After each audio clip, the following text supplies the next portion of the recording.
ಒಂದು ತಾಂಡಿ ತೆಂಗಿನಗೆರೆ ಹೊಡೆದಿದ್ದು ಸರಿ ಬೇರೆ. Welcome to my mini blog. ಈ ನನ್ನ ಮಕ್ಕಳಿಗೆ ತಿಂದ್ಬಿಟ್ಟು ಮನೇಲಿ ಬೇರೆ ಏನ್ ಕೆಲಸ ಇರಲ್ಲ, ಇಲ್ಲಿ ಬಂದು ನಿಂತ್ಕೊಂಡು ಹೋಗೋ ಬರೋರ್ನೆಲ್ಲ ತರಲೆ ಮಾಡ್ಕೊ. ಏನೋ ದೇವರಲ್ಲಿ ಬೇಡ್ಕಂತಿದ್ದಾನೆ, ಒಂದು ಸ್ವಲ್ಪ ಕೇಳಿ. ಟೈಮ್ ಈಗ 11 ಆಗಿದೆ. ದೇವರೇ ನನಗೆ ಒಳ್ಳೆ ಒಂದು ಹುಡುಗಿಯನ್ನು ಕೊಡಿ, ಗರ್ಲ್ ಫ್ರೆಂಡ್ ಅನ್ನು ಕೊಡಿ ದೇವರೇ ಪ್ಲೀಸ್. ಬರೀ ಇಂಥದೆಯ ನೋಡಿ ನಮ್ಮ ಅಭಿಮಾನಿಗಳು ನಮ್ಮ ಹಿಂದೆ ಹೆಂಗ್ ಓಡಿ ಬರ್ತಿದ್ದಾವೆ. ನಮ್ಮನ್ನು ಹೋಗ್ತಿದ್ದಾರೆ. ಇನ್ನೊಂದು ಡೈಲಾಗ್ ಇದನ್ನು ಕೇಳಿ. ಗೋಲೆಲ್ಲ ಆಡ್ತಾರೆ ಮತ್ತೆ ಹೇಳಿ ಏನು ಗೋಲೆಲ್ಲ ಆಡ್ತಾರೆ. ನಾವು ತಿಂತೀವಿ ಐಸ್ ಕ್ರೀಮ್.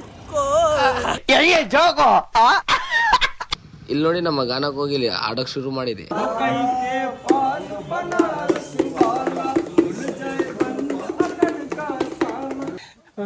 ನನಗೆ ದೋಷ ಐತೆ ಅಂತೇಳಿ ದೋಷದಿಂದ ಬಿಡಿಸಕ್ ಹೋಗ್ತಿದ್ದಾರ.